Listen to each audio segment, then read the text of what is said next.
تعلیم کا منبع اور مخرج وہ قرآن ہی ہے. چاہے سائنس ہو، چاہے میتھ ہو، چاہے بایولوجی ہو، چاہے کیمسٹری ہو. کیمسٹری کو پہلے زمانے میں علم کیمیا کہا جاتا تھا. میتھ ہو، میتھ کو حساب کہا جاتا. یہ ساری چیزیں قرآن سے نکالی گئیں. انگریز نے اس کو الگ کیا تاکہ دوری پیدا ہو جائے. اور وہ جو چیزیں ہیں میتھ، سائنس، بایولوجی، جغرافی اور کیمسٹری، اس کے ہم دل دادا بن جائیں. ورنہ تاریخ گواہ ہے مکتب کے نیچے ایک عالم دین پیدا ہوتا تھا، اسی مکتب کے نیچے ایک بڑا ڈاکٹر بھی بنتا تھا. آج بھی امریکہ اور انگلینڈ کے اندر ایم بی بی ایس اور ایم ڈی ڈاکٹر بننے کے لیے القانون کتاب پڑھائی جاتی ہے.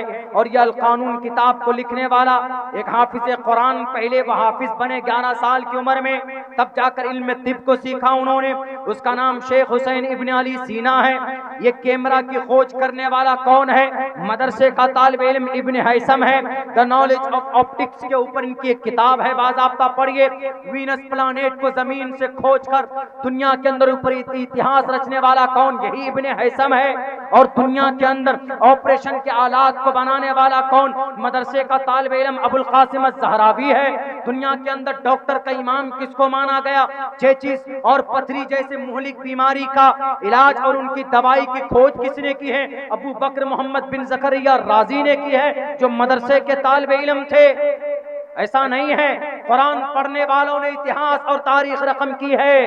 اور اگر لیزر سائنس کا بھی زمانہ آئے گا تو آپ کے قرآن کو دیکھ کر آئے گا. آج ہوائی جہاز پر بیٹھتا ہے 2200 کلومیٹر دور، اور سیٹلائٹ اسپیس اسٹیشن جو ہوتا ہے تقریباً 1 منٹ میں 5 سے 7 لاکھ کا سفر طے کرتا ہے. وہ اس کو کہا جاتا ہے کہ یہ جدید ٹیکنالوجی کا کمال ہے. ہم کہتے ہیں کہ یہ کوئی بھی کمال نہیں. لیزر سائنس کا زمانہ بھی آنے والا ہے. جب لیزر سائنس کا زمانہ آئے گا تو 1 منٹ میں 7 کروڑ لاکھ کا سفر کیا جا سکتا ہے. کہا کہ آپ کے قرآن میں تو ہے ہی نہیں یہ چیز. آپ کا قرآن تو پرانے لوگوں کے لیے، پرانے زمانے کے لیے. ایسا نہیں ہے. قیامت تک اگر قیامت تک جتنی بھی چیزیں پیدا ہوں گی، کسی نہ کسی شکل میں قرآن میں اس کا اشارہ ضرور ملتا.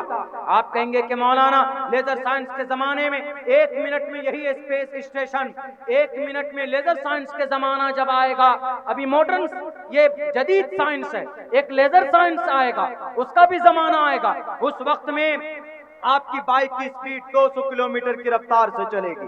آپ چلائیں گے، یعنی ماحول اور سڑکیں ایسی بن جائیں گی. ایک ایسا زمانہ آنے والا، اور وہ زمانہ ہوگا دجال کا. آپ کہیں گے کہ مولانا آپ کے قرآن میں تو یہ چیز ہے نہیں. ارے اس قرآن میں سب کچھ ہے. 1450 سال پہلے اللہ نے جدید سائنس، ماڈرن سائنس، ٹیکنالوجی جن کو آج تم کھوج کر نکالتے ہو، میرے نبی پہلے استعمال کر کے پھینک چکے ہیں. آج تم زمین سے لے کر آسمان میں جاتے ہو، چاند پر جاتے ہو تو گرو کرتے ہو. میرے نبی تو زمین پر بیٹھ کر انگلیوں سے اس چاند کے 2 ٹکڑے کیے تھے. یہ کمال دکھاؤ تب پتا چلے. آج تم تو راکٹ بنا کر گرو کرتے ہو کہ ہم نے راکٹ بنایا جناب، 1 گھنٹے میں 2200 کلومیٹر کا سفر طے کرتے ہیں. ہم نے اسپیس اسٹیشن بنایا جناب، ہم سن 2030 تک آسمان میں رہ کر دنیا میں کیا ہوتا ہے زمین پر ہم دیکھ سکتے ہیں. ارے اس سے بھی زیادہ تیز رفتار اگر پرانی، اگر ایسی کوئی چیز ہے، اللہ کے نبی علیہ الصلوۃ والسلام کا وہ براق جو نبی پاک علیہ الصلوۃ والسلام مسجد اقصی سے لے کر عرش تک گئے اور پھر وہاں سے سدرۃ المنتہا تک گئے، اس کی رفتار کیا تھی؟ قیامت تک کوئی آلات نہیں آ سکتا، کوئی ایسی تیز رفتار سواری نہیں آ سکتی جو براق کی رفتار سے زیادہ. اس لیے کہ اس کی رفتار اتنی تھی جہاں تک نظریں جا سکتی تھی وہاں ان کا 1 قدم پڑتا تھا. آؤ لیزر سائنس والو، ماڈرن زمانے والو، میرے نبی سے میرے قرآن سے آگے نہیں بڑھ سکتے. اسی لیے کہا جاتا ہے کہ وہ وَتِبْيَانًا لِكُلِّ شَيْءٍ، اللہ نے ہر چیزوں کو بیان کر دیا ہے.